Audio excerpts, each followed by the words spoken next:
Hello everyone, good morning सबैजनालाई। मेरो नयाँ ब्लगमा सबैजनालाई वेलकम छ। मेरो च्यानललाई लाइक कमेन्ट सब्सक्राइब गरिदिनु होला हैन। अनि आज चाहिँ म नुहाई धुवाई गरेर रेडी भइसकेँ। आज चाहिँ सन्डे हो हैन, सन्डे हो। अनि मैले सोचेको थिएँ आज सन्डे हो, नानीको स्कुलहरू छुट्टी हुन्छ भनेर ढिलो उठ्छु सोचेको थिएँ हैन। ढिलो त उठेँ, ढिलो भन्नाले 8:30 बजीतिर उठेँ हो। 8:30 बजीतिर उठेँ। 8:30 बजी उठेर नुहाउनु आएको त बाथरुममा कोही पसिरहेको रहेछ। हामी चाहिँ कति 8जना स्टाफ छौँ हैन। 8जना स्टाफमा एउटै बाथरुम छ हो, सबैले एउटै बाथरुम युज गर्नुपर्छ। अनि म चाहिँ नुहाउनु आएको, अब कोही गइरहेको रहेछ वासरुममा अलरेडी। अनि वेट गर्दा गर्दा गर्दा गर्दा म चाहिँ 9:30 बजे नुहाई धुवाई गरेर चाहिँ रेडी भएँ हो। त्यो निस्केपछि बल्ल म पसेँ। अनि म नुहाउनु ओर्नुमा म ढिलो भएँ। अनि त्यहाँबाट अब चाहिँ म नुहाई धुवाई गरिसकेँ। देख्नुहुन्छ म नुहाई धुवाई गरिसकेँ। नुहाएर अब म जान्छु तल।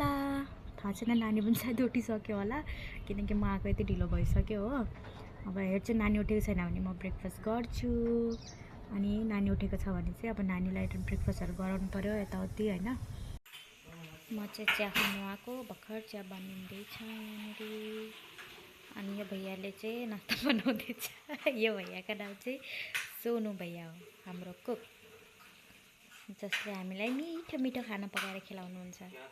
अनि चाहिँ शङ्कर काका चिया छान्नु हुँदैछ। नानी पनि अलरेडी उठिसकेछ हो।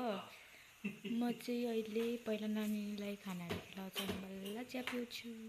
चाहिँ नानीलाई खानाहरू खिलाइसकेँ होइन, ब्रेकफास्टहरू गराइसकेँ नानीलाई। अब चाहिँ म जान्छु ब्रेकफास्ट गर्नुलाई। आन्टीलाई मैले जाना, अनि त्यहाँबाट वाइ वाइ बनाइदिनु भनेर आएको छ। हाम्रो एकजना आन्टी हुनुहुन्छ हो, यत्तिकै मतलब त्यो कुकको हेल्पर।